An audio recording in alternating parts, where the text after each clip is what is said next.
Ayan, good morning po sa lahat. May nakita ko sa refrigerator. Ayan o. Akala ko soda. Ang binasa ko, ito siya o, yung pangalan niya. Ano ba to? Heineken 0.0. Yan o. Heineken 0.0. Nakalagay ay yan o. Alcohol free. Basta niyo ba? Labo. Yan. Malabo eh.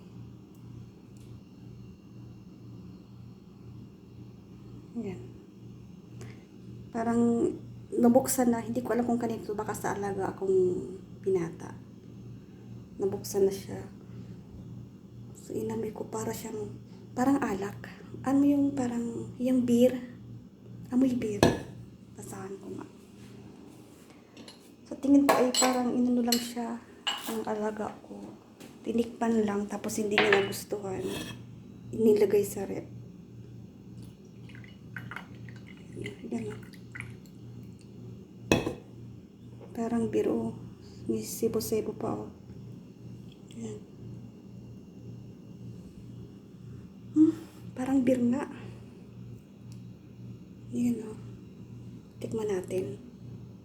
Kasi ang alam ko dito sa Saudi, mayroon na siyang store, tindahan ng mga alak.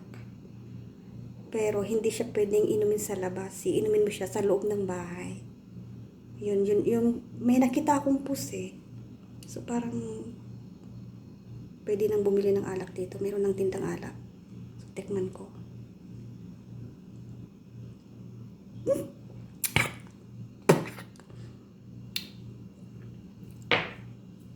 Iinom.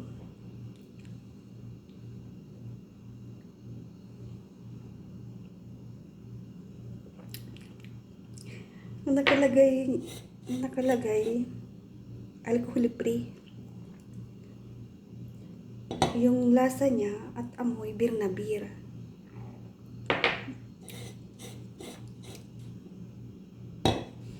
Tingin ko ay pag nasobrahan ka nito, malalasing ka. Pero hindi siya gaanong katapang nung sa beer.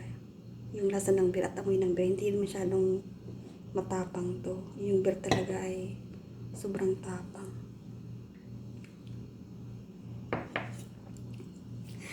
Mapait. Talagang hindi sanay sa sa alak. Agoy. Sakit yung ko, parang nalola ako. Yung parang pumitik sa ulo ko.